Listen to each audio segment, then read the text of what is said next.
All right, I'll call the meeting to order. Please rise for the Pledge of Allegiance.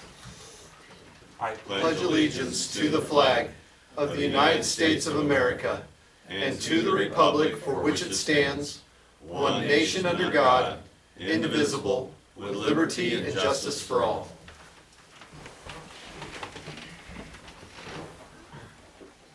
This is an open meeting of the Seward, Nebraska governing body. The city of Seward abides by the Nebraska Open Meetings Act in conducting business. A copy of the Nebraska Open Meetings Act is displayed on the north wall of this meeting room facility as required. Disclosure of meeting recording processes is posted in the meeting room. Any citizen may address the council regarding items included on the meeting agenda and are asked to include their information on the participant sign-in sheet. Presenters shall approach the podium, state their name and address for the clerk's record, and are asked to limit remarks to 5 minutes. All remarks shall be directed to the mayor, who shall determine by whom any appropriate response shall be made. The city of Seward reserves the right to adjust the order of items on this agenda if necessary, and may elect to take action on any of the items listed. Please call the roll. Kaler. Here. Holterman. Here. Singleton. Here. Streisand. Here. Hines. Here. Morgan. Here. Wilkin. Here. We have a quorum present. All right, thank you. First 3 items this evening make up the consent agenda. I'll move the consent agenda. We Second. have a motion and a second. Is there any discussion? Seeing none, please register your votes. Please display the votes. Voting in favor, Wilkin, Kaler, Hines, Holtman, Singleton, Streisand, Morgan, 7-0. All right. Our first administrative item this evening is consideration of a request from Zapka Purdue Funeral Home to place a clock at the Seward Band Shell in celebration of their 150th anniversary. Greg, would you like to come forward, or Brad? Who drew the short straw? I'll stand up here with it. Moral support. It's good. You want me to sign in Yes, too? please, when you get a chance. Okay. Well, good evening. I think everyone knows me. I'm Greg Zabka and Brad Purdue. Perhaps you've seen or heard that the funeral home is celebrating 150 years of continuous funeral service for the Seward area. We would like to do something to tastefully and memorable and long-lasting for that 150 years. You have before or in your packet, you should have a picture of the banjo. We'll just have to pass this one around, because, You forgot to make copies and send around? you can look at the note that was left with it, and then you can decipher what I got confused by. Okay, We do have all the outlines of the clock. So we have all Yes. okay, yeah, well, the location where we would like to place the clock, with the permission of the city council, would be on the west side of the band shell. There's 7 steps to go in off of 5th Street, up 7 steps. As you get to the top, there is, in the picture, you're gonna see a trash can. Well, the trash can came along with the picture, so the trash can's not there. But there's also a manhole, and beyond the manhole, in front of the manhole, or on the east side, is a drinking fountain that is kind of old and wobbly. But there's a water source that runs underneath the manhole that they use to water the flowers and vegetation there in the band shell. Our intent would be, we began discussion with Mr. Butcher, Greg, also another Greg, several months ago, and this also led to the Park and Rec Board. He visited with Park and Rec, he visited with the city employees, got back to us, we've gotten back to him, and just the other day, he said, I think maybe you should just go before the city council to have their blessing.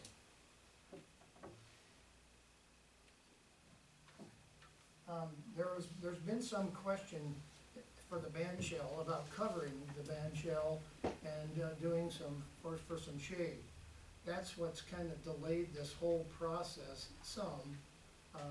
I think you've talked about it, maybe some, maybe you haven't. I don't think the council's particularly specifically talked about it yet, but in our downtown revitalization plan completed in 2017, we identified as one of the downtown projects, potentially putting shades over the band shell.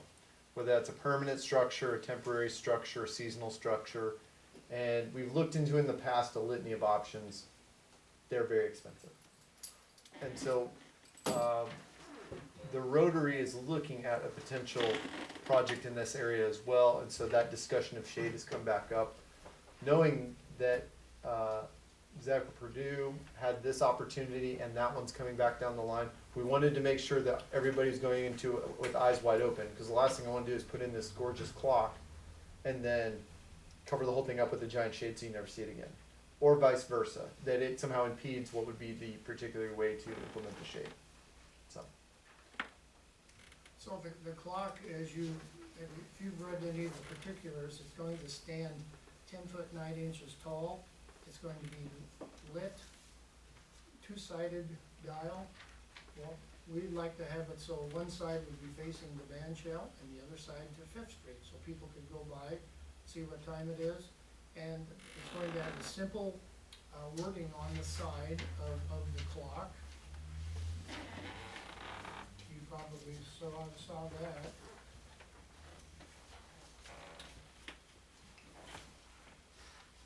Too many papers, excuse me.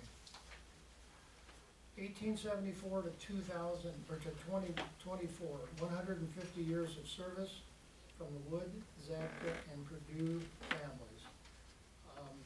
That would be on the side of the base of the clock. We would need to have, in discussing this with Mr. Butcher, you talked about city employees helping us put the system in place. It's going to arrive in two segments. The base, the pole itself, which needs to be, the foundation will need to be worked on beforehand.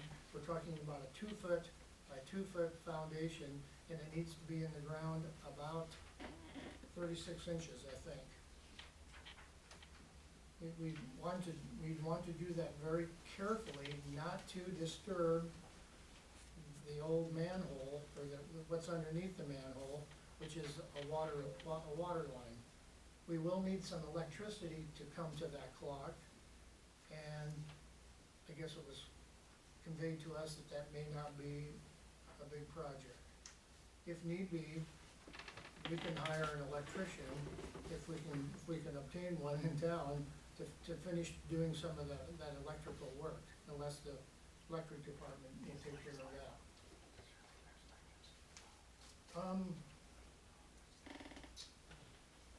Questions?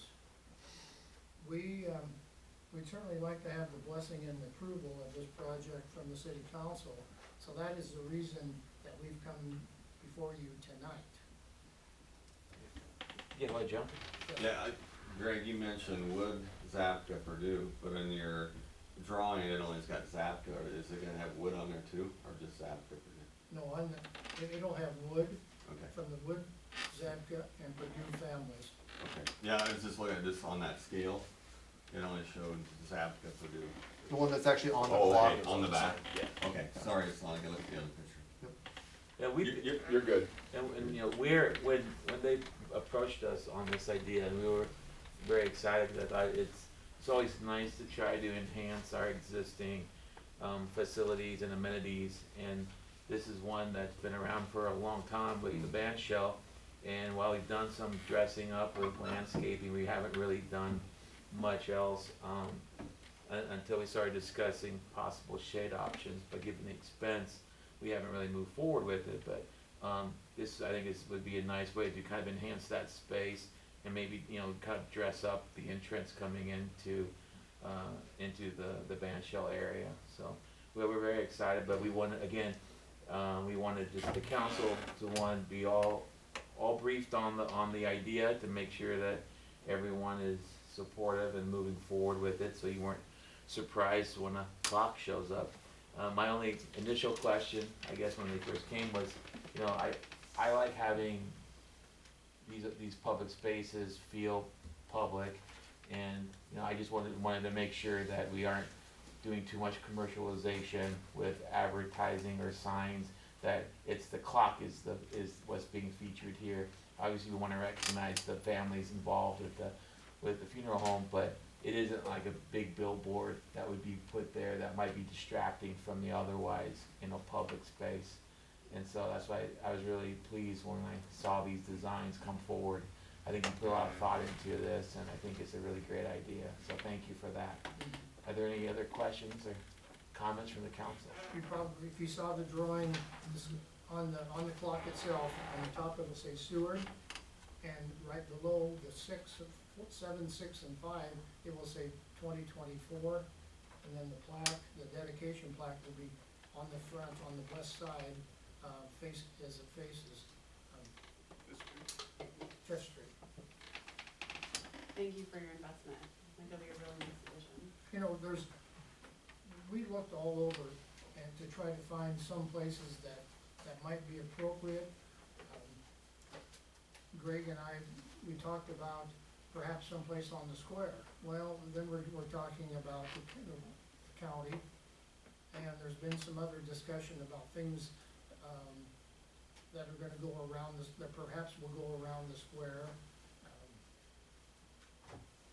It's a nice location, and we did look at a lot, we even looked at a lot around the bound shell and the opportunities, cause we also have to consider ADA and some other elements in that to make sure that the building or the area flows. In your consideration tonight, understand if you approve this, then we're paying for the labor for install, and then the electric we would sort out depending on what we can and can't get done. Cause our guys are linemen, not electricians, but we can get foundations and grounds and things like that. And so generally we didn't wanna take this any further if you were not in support of it, because then it's a waste of effort on our behalf and on Greg and Brad's side. If we're trying to use this location and do all our planning, and then we have to find out to go somewhere else. So we felt like it was really appropriate to get that done tonight, if that's your wish, and then we would proceed forward to start getting all the technical stuff done. It's going to, once it's ordered, and with your approval and your blessing, they're talking about 10 to 12 weeks before it arrives. We really wanted to have it installed or in place in 2024, the 150th year, but we might be pushing that, but if we can get it in, that would be great. The last thing I would ask, and I don't know that this is a huge deal for this project, but always a consideration, is one, are public spaces having a plan or a master planning for how we're gonna put stuff in and what we're gonna add and what we're gonna not. The other one is also thinking of historic locations. The band shell is probably a qualifying historic location in its current setup. So always being careful and mindful of what you do and don't add in that historical context. But I don't know that I have any particular concerns about this project, but when we're looking through these things, these are the things that need to be in the back of our mind. It was also mentioned perhaps that drinking fountain that is currently there is kind of wobbly. It's only turned on, I think, in the summer months, but they have the water line, of course, that's in the, under the manhole. The water fountain, people do bring water bottles and do all kinds of things. Perhaps that water fountain might disappear sometime, we don't know, but we aren't gonna be infringing upon, that water fountain as it sits right now, or the manhole. We don't, or what's underneath the manhole, we don't wanna disturb that, do we, Greg? It's a large brick manhole. A lot larger than it looks, so. It's to Greg's point about having a master plan. I mean, we think this is a great idea for a first step that may have other ideas down the road. One might be is, do we need to have public restrooms, there downtown? I think right now you have the courthouse, but on the 4th of July, or when there's events, if we want to make that area for various music festivals or other activities, it might make sense to have a public restroom in that area, in which case maybe it makes sense to move a water fountain over to where that restroom may be. I mean, we just want to make sure that when we kind of piecemeal this together, that we aren't doing something that's going to then inhibit our ability to do something later or make it more expensive to do something later. But I think that space is probably underutilized, for the most part. And if we want to promote the use of the band shell, then, dressing this up with this idea with the clock and maybe other amenities like a restroom or water fountain later might be a good idea. But that's just kind of on the horizon. So, any other questions or comments from the council? Move Yes, to ma'am. approve with sincere thanks for your work on this project. Second. We have a motion and seconds. Any further discussion? Seeing none, please register your votes. Please display the votes. Voting in favor, Wilkin, Kaler, Tanya, Copeland, Singleton, Strice, and Morgan, 7-0. Thank you again. Thank you. Appreciate it. Guys. Thank you. Thanks for coming. Item 2 is, number 2 is items related to the fiscal year 24-25 budget. We have a couple items that Greg needs to go over with the council. So we'll start with the Airport Authority. We have our friends here on my invite after our last discussion at the last city council meeting. And so we will have them come up. As I let them know, as we got into some of these budget discussions and looking at our taxing authorities that are underneath us, the county had mentioned that they had called in all of their subsequent ones, like the Rural Fire District, the Ag Society. Is there any other ones you had, Daryl? Those are the two main ones? Two different fire districts and the Ag Society. Yep. And just had them come in, talk about their budgets, their levy requests, and then get some more detail and information on some of the stuff that's included for the upcoming year. I reminded the council, and they couldn't remember, I don't know, John, you weren't at the last one, but I don't remember the last time that the Airport Authority had ever come to the council on a budgetary one. It's been years, So- years. It's nice to re-get back together, have new members of the council see some of our members and the whistlers that are our operators and managers down there. And so we'll go ahead and have you guys come up. Eric, I don't know if you have a designated person who's gonna go first. I think we'll, team tag it, okay? That works. So, And really, a big part of it was just, we would get questions that we just couldn't answer because we're not, directly involved in the activities out there. And so, like questions about hangar usage or, we don't know. And so that's why we wanted to invite you to just kind of give us an overview of how things are going and where you see things headed. I think Greg may have prompted you with a couple questions in the email of questions we had gotten. So, but go ahead, the floor is yours. So, introduce myself, I'm Greg Whistler, my wife Terry Whistler. We're both the airport managers and we own and operate Whistler Aviation. We do aircraft maintenance, we're the airport managers, and we also specialize in the disassembly and transport of non-flyable airplanes. So, like a tow truck with a car, we disassemble airplanes from any location and transport them to where they need to go. We have a very strong airport authority. My name is Eric Helge, I think most of you know who I am. I've been on the Airport Authority Board probably pushing 30 years off and on total on that aspect of it. I was the one that hired on Greg and Terry, and we're very glad that we did. Their diligence toward the airport and what has happened in the last 25 years, 29 years now, is just amazing. Where we were and where we are today. So I'm gonna let Greg talk about most of the items that Greg had brought up toward us, and then fill in when you need me, so. And also, our chairman, Marv Seifert, is here also. So we have a very strong airport authority. They ask a lot of questions, they wanna know what's going on, and they're very involved. So just the operations of the airport itself, it's been 6 or 7 years since we've been in, probably, to talk to you. But the Seward Airport is obviously 3 miles south of town. We have 2 runways, we have 2 instrument approaches. An instrument approach is a designated flight path that the Federal Aviation Administration has surveyed so airplanes can descend and land at the airport without using visual reference. So that means equipment on the ground and in the aircraft in order to come down when the weather is not ideal or the ceiling is low or the visibility is low. And that is with GPS technology, so it's very new, not new, it's very up to date. That allows us to do a lot of neat things. We currently have between 10 and 11,000 aircraft operations a year, which is one takeoff or one landing. We have 51 based airplanes at the Seward Airport. When we started in 1995, there was 7 based airplanes. Did you say 7? 7.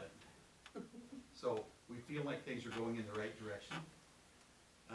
Throughout that time with the projects, we've been able to utilize the Federal Aviation Administration grant and Airport Improvement Program funds to help pay for these projects, to make the local share considerably less. But with operations at the airport, we have several business airplanes that are located there from Seward businesses. They don't have to be a large corporate jet, although we did have a jet that was based at the airport, 2 of them actually. But a corporate airplane could be a 4 or 6 seat airplane that somebody uses regularly, that's not a large airplane, but if you're doing 180 miles, you can go from here to Denver in 3 hours and land and not have to fly to the major airport. You can land at a surrounding airport and reduce your time. Last week, we had a civil engineer come up from Arizona that landed at the airport to come in and do business with somebody here in town.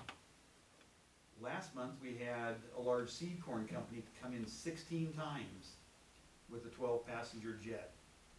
They came in over a 5-day period 16 times to bring some people in to do some business at their new facility. We never know who's coming in, so we need to make sure that the airport is operational, clean, serviceable, and has the amenities and the equipment necessary to let those things happen. We do have a lot of military operations also. We have the Nebraska National Guard that utilizes the area a lot. Terry has worked with the Air Force Base out of Utah.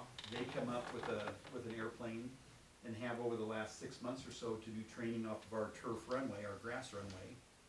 So they're coming from the Salt Lake City area up for training here because they don't have another grass runway in the area that's suitable for them.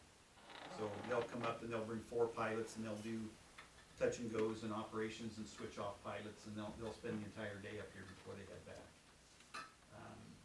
And like I said, we just never know who's gonna come in. We have transit airplanes that come through to get fuel, that pick up a passenger or drop a passenger off. And then we have locals that have their own airplanes and or businesses that operate out there also. We used to host the air show. We still conduct the Nebraska or the Midwest Aerobatic Championships. So each year we bring in about 25 airplanes from around the country that participate in an aerobatic contest. That's still going strong after, I think 1993 was the first time it was held here. We have a 24-hour fueling system so people can come and get fuel after hours. That's a large part of flying, is being able to get fuel and not go to a large airport, pay the higher fees of a fuel truck, but yet have the services that they need. We do aircraft maintenance, like I said. Every year an aircraft is required to have an annual inspection. And that inspection is to verify that the airplane meets its design criteria and is safe to fly. So we perform probably 30 of those a year here from people all over the Midwest. It's very common for somebody to bring their airplane up from Grand Island or Hastings, for us to work on, and then they'll pick it up a few days later. Like I said, Terry and I have been the managers out there since '95, so a lot of changes have happened. The big thing is, whenever we have built a new building, we add concrete, which needs to have snow removal, mowing. So we've increased our mowing, we've increased our concrete.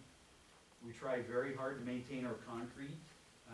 There's what's called a pavement condition index with the FAA. We rate very, very highly on that. In fact, 2 years ago, we had the best rating of the 4-state region area with that inspection.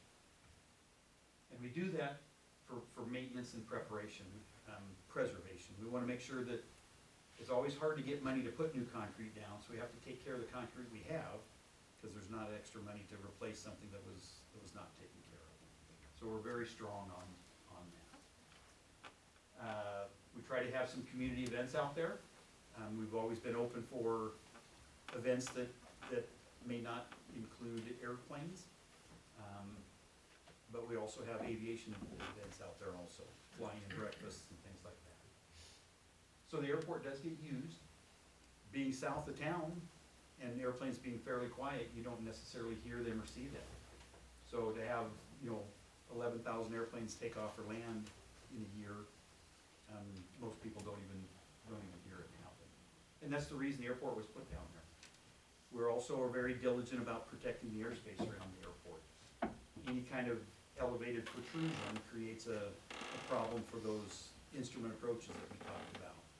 So because of that, it can change what we call minimums, which makes the airport less usable in certain weather conditions. So we've always been very, very strong on protecting that airspace so that we don't lose the ability to have an infrastructure that gets derated.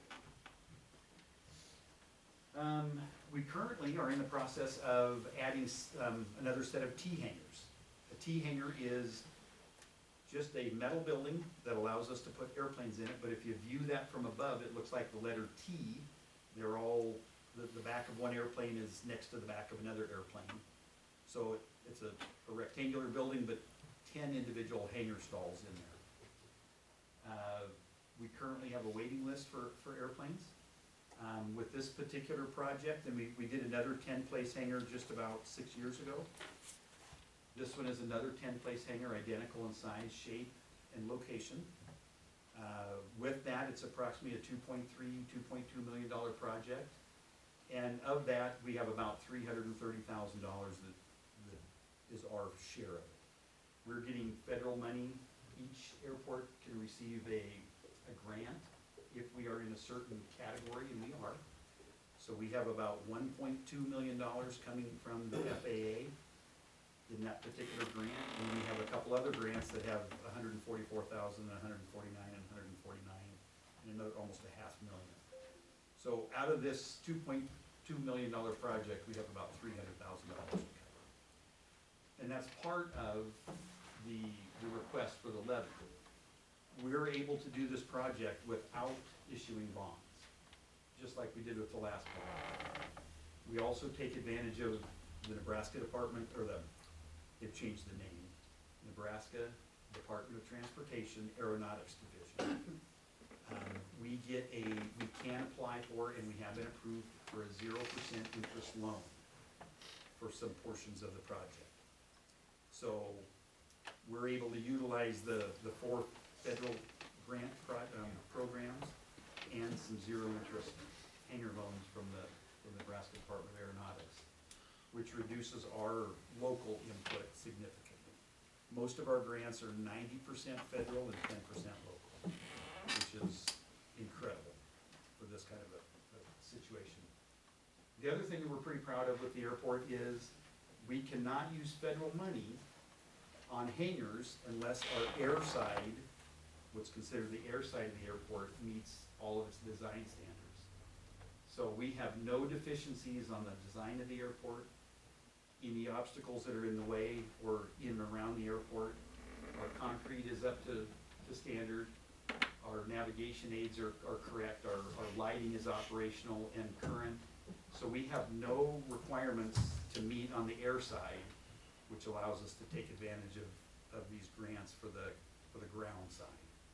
And most airports can't do that because they're still trying to correct design issues and maintenance issues on the air side of things. So for a little over 20 years, we've been on the good side of that. And that's a big plus. And the need is out there for hangars. The use of airplanes is just increasing every day.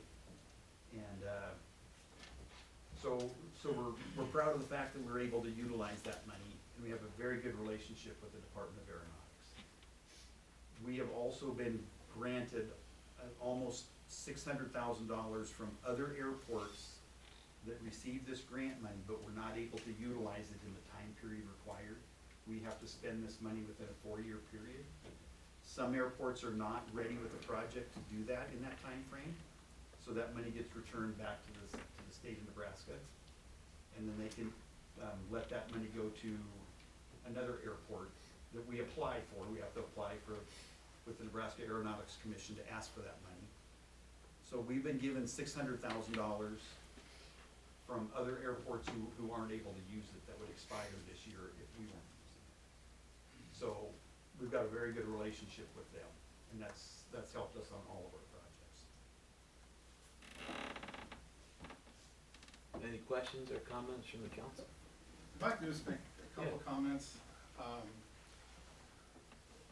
Jim Pellin appointed Vicki Kramer as our director of the NDOT, as we now know it, on that part of it. One of her first acts was to appoint Jeremy Borrell. Is that correct? Okay. So he's the director of the aviation side of NDOT on that part. Within the first 2 weeks, he wanted to come out and visit an airport. He didn't go to Omaha, he didn't go to Lincoln, he didn't go to Kearney or Grand Island or North Platte. You know where he came? He came to Seward. He was so thrilled about what he heard about Greg and Terry and the relationship with the FAA out of Lincoln that he wanted to come to a small town USA airport and see how it was being operated and going from there. So what a nice feather and a compliment to these two, because what Greg didn't really expound on was because of that relationship, we have been able to get additional funding overall. There was $18 million awarded by the FAA this year to Nebraska airports. We got 2.1. That's 12% of the total amount of money that went out to 24 airports. Seward got 12% of that. That's pretty amazing. That's, once again, including Lincoln, Omaha, and all big airports that need additional funding as well, too. So. One other quick little note. Each year we have to put a report together for the based aircraft at each airport. And of the 70 airports that report that in the state of Nebraska, there's only 5 airports right now in the state that have more airplanes based at their airport than us. And that's Epley Airfield, Lincoln, Blair, Grand Island, and Ainsworth, I think. So we have more airplanes based here than Wahoo, than Beatrice, than Hastings, Crete. So yeah, there's only 5 other airports that have more airplanes based at their location than what we have. And that's pretty amazing for a somewhat small airport. And that's one of the things the FAA looks at when they issue grants, is the number of based aircrafts as well as the number of touch and goes, landings, those type of scenarios. Yeah, the operations in the based aircraft dictate a lot about how what category of funding we can participate in. So, we are in a plan called NIPIAS, the National Plan of Integrated Airspace, and, or Airport Systems, and that, we've been able to utilize that for several years now. I've been asked many times, how come we don't have an air show anymore? Harry Barr and I made this agreement, 24 years I think we had it. He wanted to find an airport that was willing to put on their competition for aerobatics, and we wanted an air show. So the two of us sort of came together, and we had a great run. We really did. Clark has been asking me every year, when's the air show coming back? After Harry passed on, a lot of the older pilots just didn't want to do it anymore. It was Harry that inspired those two to come out, and Harry was half the show too, as well, too. But that's why. So we looked at, Terry was very diligent doing research, trying to get other aerobatic pilots to come so we could get a show again, and the cost would have just been outrageous. We didn't feel it was right spending taxpayers' money to put on a show like that. So. We have some friends in the air show network and people that do utilize the Seward Airport, And a lot of those people can get $6,000 to $10,000 to go to Offutt or any of Lincoln, any of the other major events for a one-day air show. But they chose to come to Seward for all those years and do that. But airplanes have gotten more expensive and they have to cover costs. And then one other quick thing about hangars, we do a survey of the eastern part of Nebraska about every 2 years to see what the current rates are for hangars, both in size, amenities. So we keep pretty close track of that with what we're charging for hangar rents. We also do that with airport managers and fixed base operators, which we refer to FBO. And we are currently about $20,000 to $25,000 under what the average pay salary is for Greg and Terry currently. I think they heard you. They know. Okay. They know. Say the quiet part loud, I thought. Yeah, and I do not want to lose them, because trying to find someone of their quality to manage and run an airport to disability to get those type of grants, we don't have grant writers. It's these two and the board that puts it together to make it happen. I think one of the questions that had come up in the past, just because I think, you know, I assume most of us probably don't frequent the Seward Airport unless you have a plane out there. No one's ever offered to fly me anywhere out of there. And I think part of the question was, so of all of the hangar rentals that are out there, what would be the breakdown of those that live in Seward or Seward County versus elsewhere? So right now, we have about 61.5% of the airport tenants are from Seward or Seward County. We have, I think, 8 or 9 from Lincoln, and we also have 5 airplanes that are from western Lancaster County that are real close to the Seward County line. They're still within Lancaster County, but they're on acreages and they're real close to the Seward County. So that's pretty much the breakdown. Is about 61.5% of Seward County or Seward City occupants. And as far as you said, you had a wait list as well. Yes. What would you say is the breakdown of the wait list? Or do you know? So I can't answer that well right now. There's a mix of local and non-local people on that list. Do you see, as far as that breakdown, I mean, if it starts to move where it's higher percentage of people outside of Seward and Seward County utilizing the airport, is there any concern as far as, would that concern you at all, or do you feel like there's still a benefit to the Seward community or Seward area regardless of who is owning those planes? Does that make sense? Sure. So that number of 60% is not a critical number for us, because those grants that I talked about earlier are based upon how many aircrafts you have on the field. If that number was dwindling and going down, we would not be able to get those higher amounts of grants. And that's what happens to a lot of the other airports in the state, is they may ask for $2 million, but not receive it because there isn't enough aircrafts on that field to justify it.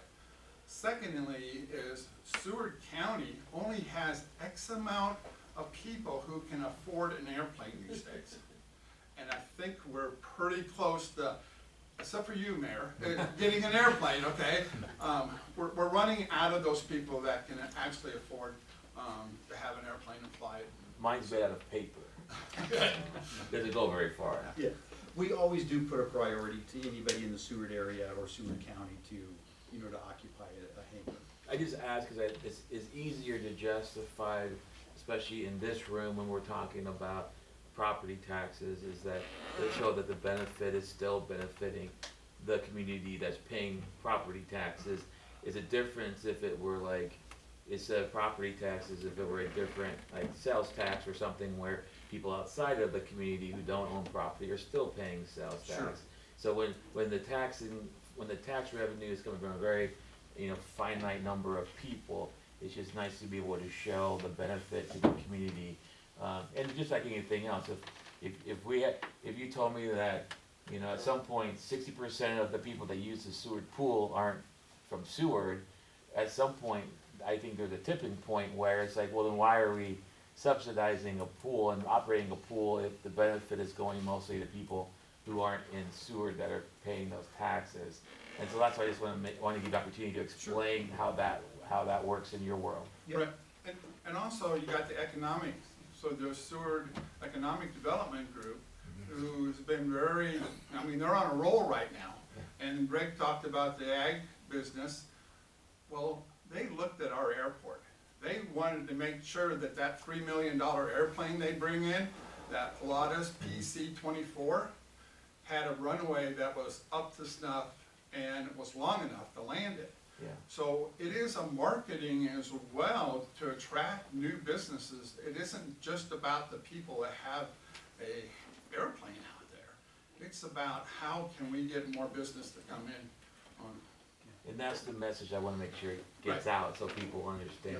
Even with the construction of Pet Source, they had an airplane that probably came in probably once every week and a half to 2 weeks, depending on what phase of construction they were in. And so the airport has a courtesy car, so when somebody flies into the airport, they need a way to get to their meeting or to see where they're, you know, to meet whoever they're doing business with. So we do have a car that's available for those people to come in, because the travel from where they're going to here is very long, but we just need to get them from the airport to do business in town. So there's a lot of businesses that fly into Lincoln, into Seward, that do business with companies within the local area that nobody ever says.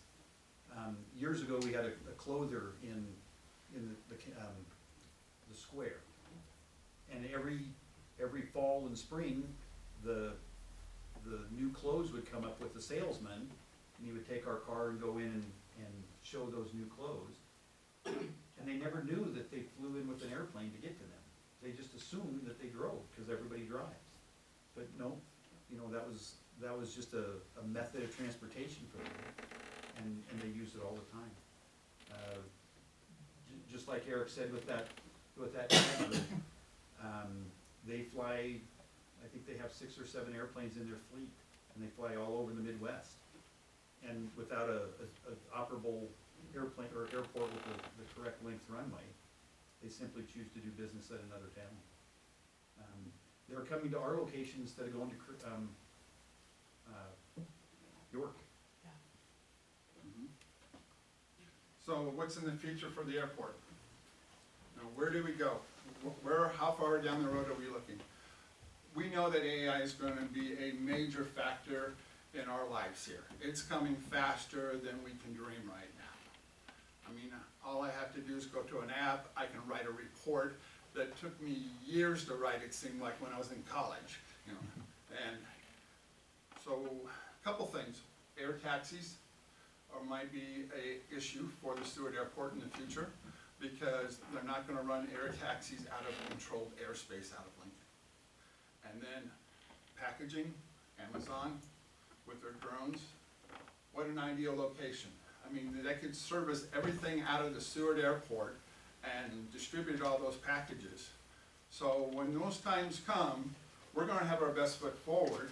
We're gonna promote that airport to say, look, this is the location where you need to be, and sell it, so. In those situations, the fees that we assess them, that benefits. That will all be part of the negotiation, absolutely. So, just like any other airport assesses fees for passenger airplanes. And that's one thing I wanted to point out. So just because an airport is public use does not mean that the business can use it for free. There are lease agreements and stipulations and requirements that the airport can put on a business to make sure that they follow the FAA rules, EPA, whatever we need them to follow. And then charge an appropriate amount for land use. Whether it's ag spraying or another business that operates out of there, those land use agreements are done every day at airports. So just because it's a public use airport doesn't mean it's free to have a business work out of there. there is some cost involved to that business in order to utilize that space. One of the things that is real important to keep in mind is of all of this grant money that we receive, that the airport or the FAA distributes, that comes primarily from two funding sources. Every airline ticket sold, I believe, is $7.50 for a ticket fee. And every gallon of jet fuel and avgas that's sold around the country, including ours, that fuel tax goes into the FAA's pot of money. So when these grants are distributed, they're actually coming from airport users, not the federal or the state taxation. It's coming from basically user fees. So without laughing, it's a government program that actually works because it's being funded by the people that use it. I do have a question. Yes. We are very appreciative of you and your wife's work. Do you have a succession plan? Well, right now, we're just not quitting. Which we appreciate, we do. That has been brought up, we're very concerned about that, but we're just not gonna let them retire yet. Okay, just something to think about. Yes, Yeah. oh, absolutely, but that's gonna be very hard to find someone to fill these shoes, it really is. Another question about the fees, are there any additional fees for those just for now, right? They don't have a business being ran out there, but they just fly in, fly out, aside from maybe fuel. Correct, we have no landing fees or parking fees. That usually happens at a larger airport when a business leases part of the ramp. That's when they charge those fees. Most landing fees are applied to airlines, and that's based on number of passengers and gross weight of the airplane. That is where large airports get a lot of their revenue is from. But for the general aviation, which is the branch of airports we are, general aviation, it doesn't make economic sense because somebody will just choose a different airport that doesn't have those fees. And it stifles growth. The airport is just like the state highways, or the county highways, or the city streets. It's open to the public, we don't know who's gonna use it when, but it's available and we need to have it operational 24 hours a day so that someone can fly in at midnight, or noon, or 7 AM and have it a usable airport. Rick can always need some extra help when it snows out there, because that runway's a long snowplow, trip back and forth. And we did upgrade our snowplow a couple of years ago, about 5 years ago, we got a 1996 snowplow. Sounds spoiled. I'm kidding. You bet. We appreciate you coming this evening. Any other questions or comments from the council? I think it's very informative. It's just kind of nice to get a broader understanding of what's going on out there. Sure. Just because otherwise we drive by it, but you know, a lot more. Don't drive by, stop in, seriously. I'll Just check stop on in and see how much what of a a, great facility this is. how much is a hangar for a paper airplane? So, several years ago, one of the directors of the Nebraska Department of Aeronautics gave a little talk at one of our seminars. And he said, just keep in mind, when somebody comes into town to build a new business in town, build a new hotel, build a new, store, they don't come in on the Greyhound bus. The airport is usually the first thing that an incoming business sees when they fly into town. Well, with that, anything else from the council? I appreciate your time. Thank you so much. Thank you, and we'd love to come back next year if you want us back, so. Absolutely. That'd be great. Thank you. Thank you. Thank you. Thank you for your time. Okay, do you want to go on to? Yeah, we'll just go into general budget items and catch me if you have stuff. We are planned for our public hearing in 2 weeks, and so that will be the formal one where will take place.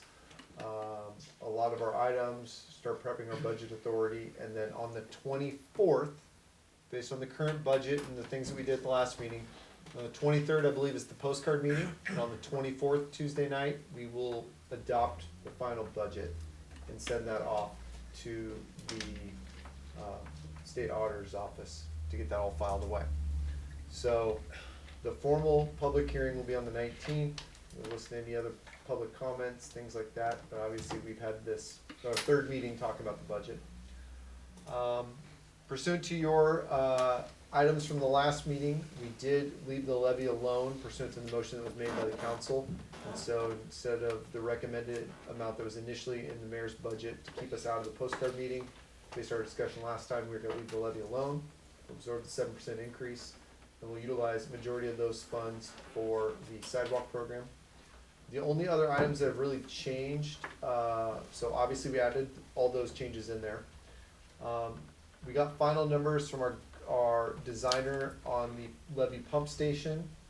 That's the project down along 10th Street. We're pumping water currently through the levee, out the other side, through Burlington Northern. We have a grant in place to help fund that.